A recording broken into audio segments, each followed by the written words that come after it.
Welcome to 10-Minute Murder, brief and bingeable true crime.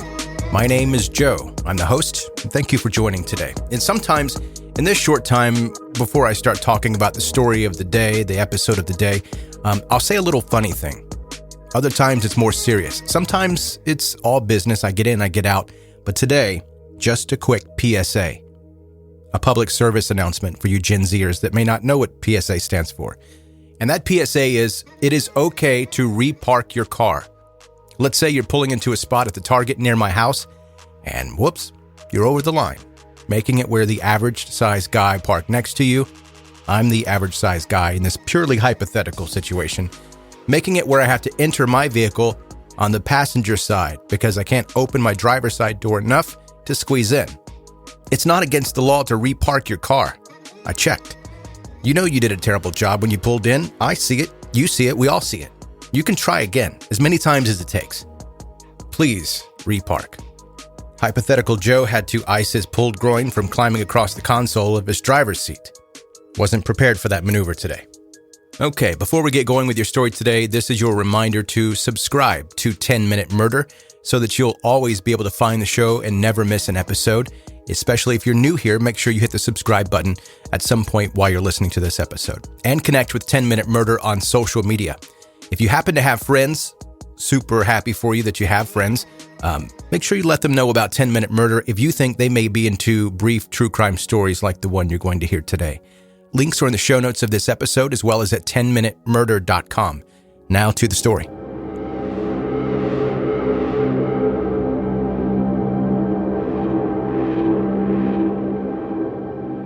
In the world of true crime, there are some crimes that stick with us because of their cultural impact. Sometimes it takes a horrendous crime for laws to change, opinions to shift, and awareness to increase. The sad case of Brandon Teena is one of the best examples of a murder that has stayed relevant in society for decades and is viewed very differently today than it was at the time. Brandon Teena and his older sister Tammy were raised in the 1970s by a single mother, Joanne. Their father had died in a fatal car crash while Joanne was pregnant, and the two siblings lived with their grandmother until Tammy was 6 and Brandon was 3. Living in a mobile home park with Joanne and supported by disability checks, both of the young siblings had a rough childhood and were molested by their uncle. Brandon's gender identity only added to the difficulty of his upbringing. Although Brandon was born as a biological female, he was a tomboy throughout his childhood, and while he was going through puberty, he started publicly identifying as a boy and chose the name Brandon, which had previously been his surname. Despite Brandon's insistence that he did not identify as a female, his mother refused to accept him as her son and continued calling him by his birth name and referring to him as her daughter. Brandon was evaluated by a psychiatrist who diagnosed him with sexual identity crisis and advised that he should attend therapy sessions. Because his mother and sister Tammy often came to these sessions with him, he didn't want to discuss his gender identity or sexual orientation. However, he did reveal that he'd been assaulted by his uncle, but he stopped receiving therapy 2 weeks later. Even though Brandon was considered to be a little socially awkward, he never backed down when it came to what he believed in. He argued with a priest at his high school about homosexuality, and he had repeated dress code violations for showing up to school wearing stereotypically masculine clothes. As his high school graduation got closer, Brandon seemed to blossom into a more sociable person who some of his classmates referred to as a class clown. But despite becoming more socially confident, he was failing out of classes and not showing up to school. Finally, he was expelled only 3 days before his graduation.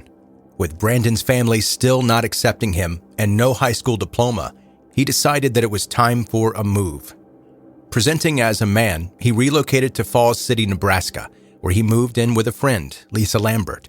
He soon entered a relationship with an 18-year-old friend of Lisa's, Lana Tisdale.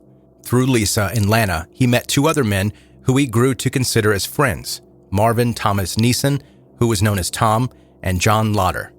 Brandon was binding his chest and had a masculine haircut and wore men's clothes.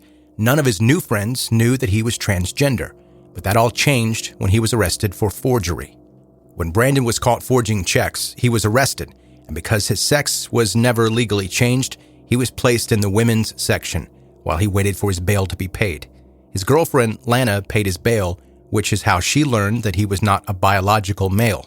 While Brandon was soon released from jail, the local newspaper published the news of his arrest, but used his birth name, making it public knowledge that he was a trans man.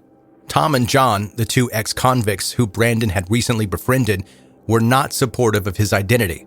In fact, they were disgusted. At a Christmas party Brandon was attending, Tom and John forced Brandon to remove his pants and underwear so that they could prove he didn't have a penis. Lana was present during this assault, and she didn't intervene to help Brandon. Later that night, Tom and John wrestled Brandon into a car, drove him to an isolated location, and sexually assaulted him. Once the assault was over, they drove Brandon to Tom's house and ordered him to wash clean in the shower. Once Brandon was in the bedroom, he managed to escape by squeezing out of the window and running to Lana's house for help. Although Lana had not done anything to help prevent Tom and John from assaulting Brandon at the party, she hadn't known that the men would go this far. She was concerned and pleaded with Brandon to go to the police.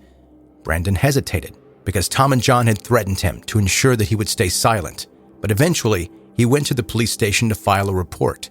The sheriff who questioned him seemed to focus completely on Brandon's transgender identity instead of on the brutal assault. His questioning was so invasive that eventually Brandon stopped answering. It wasn't long before Tom and John learned that Brandon had filed a police report.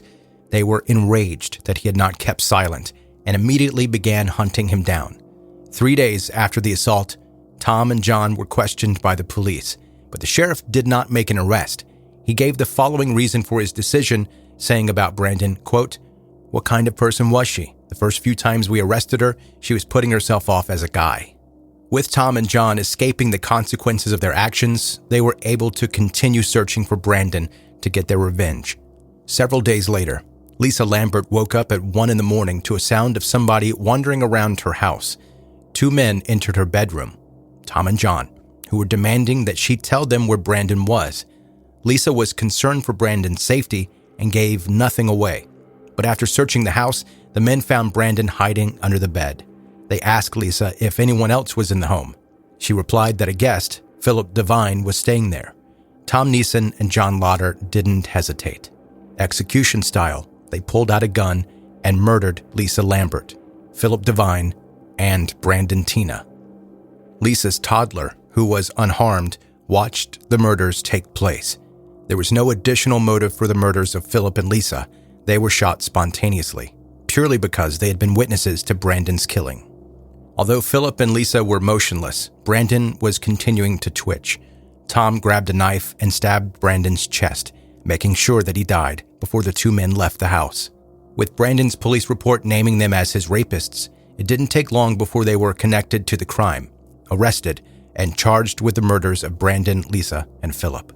In court, Tom Neeson insisted that John Lauder had been the one to commit the murders and agreed to plead guilty to being an accessory to the sexual assault and murders in exchange for a lighter sentence. After testifying against his accomplice, Tom was sentenced to life in prison, but John was sentenced to death.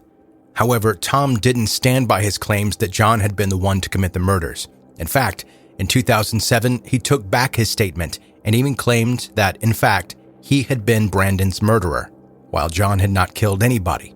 Despite both men appealing their sentences, the Supreme Court rejected both appeals, claiming that regardless of who pulled the trigger, both of the men had been equally involved in the assault and the 3 murders. Brandon's mother, Joanne, was furious at the sheriff who had failed to arrest Tom and John after the initial assault. After suing the sheriff and Richardson County, she won the case. The sheriff also received wider criticism for how he treated Brandon, including at one point referring to the boy as it. Since that day, Sheriff Lokes has refused to speak about Brandon's murder, and when he was approached by a reporter on the 20-year anniversary of Brandon's death, he swore and refused to make a comment. As awareness of transgender issues continued to grow, the spotlight on Brandon's murder became brighter, and understanding of the position he'd been put in grew. People no longer viewed Brandon as a lesbian, and the viewpoint that he had somehow deserved his death because of his gender identity, which had been widespread at the time, faded away. When a film, Boys Don't Cry, was made about Brandon's murder and was nominated for several Oscars, his mother Joanne was unhappy that her son had been referred to by the name Brandon in actress Hilary Swank's acceptance speech for her award. Despite some public comments that Joanne has since made about accepting that the world views Brandon as transgender, she still refers to him by his birth name and uses female pronouns. Brandon is buried with his birth name engraved on his headstone, as well as a short epitaph saying, "Daughter, sister, and friend."